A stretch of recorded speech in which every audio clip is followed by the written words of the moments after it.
హిందూ ధర్మాన్ని ఆచరించే భారతదేశంలో హిందూ విద్యార్థులు పాఠశాలల్లో తమ ధర్మాన్ని ఆచరించే పరిస్థితి లేకపోతే ఇంకెక్కడ ఉంటుందని ఆర్ఎస్ఎస్ ప్రాంత ప్రచార ప్రముఖ్ రాజగోపాల్ అన్నారు.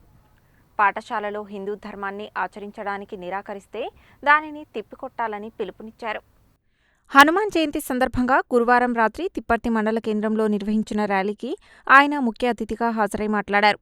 ప్రొఫెసర్లుగా ఉంటూ మేధావులుగా చెప్పుకునేవారు సమయం వచ్చినప్పుడు దేశానికి వ్యతిరేకంగా మాట్లాడుతున్నారని, ఆపరేషన్ సింధూర్పై ఓ మహిళా ప్రొఫెసర్ సామాజిక మాధ్యమాలలో వ్యంగ్యంగా పోస్టులు పెట్టినప్పటికీ ఆమెను సస్పెండ్ చేయకుండా విధుల్లో కొనసాగిస్తున్నారని మండిపడ్డారు.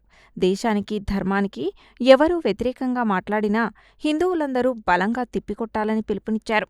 విశ్వ హిందూ పరిషత్ నల్గొండ విభాగ్ కార్యదర్శి గంజి సుధాకర్, జిల్లా joint secretary Jukuri Sampath, BJP మండల అధ్యక్షుడు వంగూరి రవి ఆధ్వర్యంలో నిర్వహించిన ఈ కార్యక్రమంలో కొండ వినయ్ కుమార్, కోటిరెడ్డి, మంద లోకేష్ తదితరులు పాల్గొన్నారు.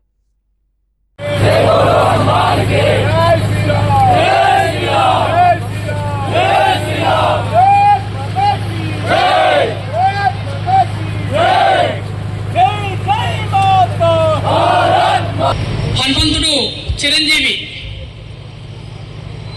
హనుమంతుడికి హిందూ సమాజానికి దగ్గరి పోలిక ఉంది. హిందూ సమాజము, హనుమంతుడు ఇద్దరి మధ్యన అవినాభావం పూర్వకమైనటువంటి సంబంధం ఉంది. హనుమంతుడు ఎలాగైతే చిరంజీవో, హిందూ సమాజము కూడా చిరంజీవి. హిందూ సమాజానికి ఎప్పటికి కూడా మరణం లేదు. ఈ సృష్టిపై మరణం లేనటువంటి జాతి ఏదైనా ఉందంటే హిందూ సమాజం మాత్రమే. ఎందుకంటే హనుమంతుడు ధర్మకార్యం కొరకు నిలుచున్నాడు. హనుమంతుడు ధర్మకార్యం కొరకు నిలుచున్నాడు. అదేవిధంగా హిందూ సమాజం కూడా ధర్మకార్యం కోసమే ఈ సృష్టి ఆవిర్భవించినప్పటి నుంచి హిందూ సమాజం నిలబడి ఉంది. ఒకసారి రాముడిని అడిగారట, ధర్మం అంటే ఏంటి అని అడిగారట. అప్పుడు రాముడు వెళ్ళేసి వశిష్ఠుని అడిగాడట.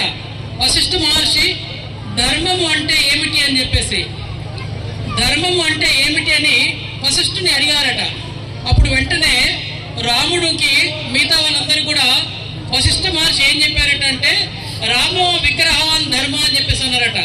రాముడు ఏది చేస్తాడో అదే ధర్మం అని చెప్పారట. మనం ఏ విధంగా ఉండాలి, మన దేశంలో ఏ విధంగా ప్రమాదంలో నెట్టబడుతుంది అనేటటువంటి విషయాన్ని వివరించడం జరిగింది.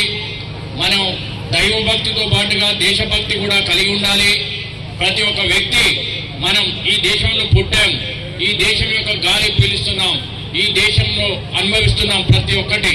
కాబట్టి మనం ఈ దేశానికి ఏం చేయాలనేటటువంటి సంకల్పనతో మనందరం కూడా దేశభక్తి భావనలు, దైవభక్తి భావన కలిగి ఉండాలని విశ్వ హిందూ పరిషత్ అందరినీ కూడా పేరు పేరున తెలియజేస్తూ, మనందరం కూడా హిందూ ధర్మ